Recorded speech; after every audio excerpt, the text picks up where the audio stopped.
السلام علیکم ورحمۃ اللہ. بسم اللہ الرحمن الرحیم. الحمدللہ وحدہ والصلاۃ والسلام علی من لا نبی بعدہ. میرا نام سید عابد محمود ہے.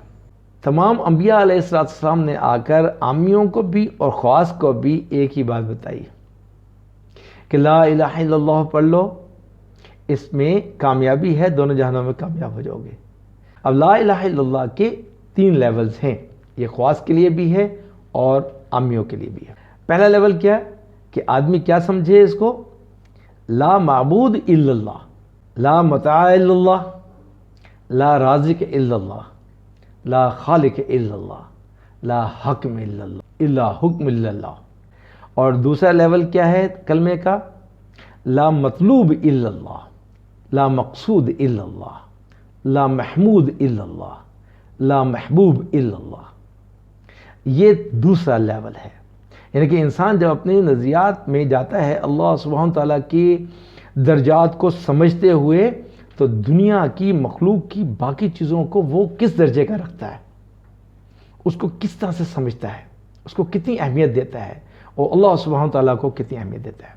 میرا اور کوئی مطلب نہیں ہے سوائے ایک اللہ کے، میرا کوئی مقصود نہیں ہے، مقصد نہیں ہے سوائے ایک اللہ کے، میرا کوئی محبوب نہیں ہے سوائے ایک اللہ کے، میرا کوئی محمود نہیں ہے سوائے ایک اللہ کے، صرف اللہ ہی ہے.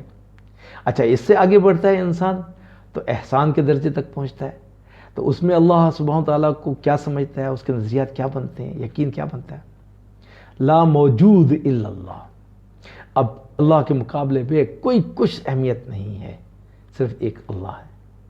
اس کو سمجھنا ہے. یہ اللہ سبحانہ تعالیٰ کو ماننے کا تقریباً آخری درجہ ہے کہ دنیا کی کسی چیز کو کوئی اہمیت نہیں، وہ کوئی درجہ نہیں رکھتی ہے، اس سے کچھ نہیں ہوتا ہے، ایک اللہ سے ہوتا ہے.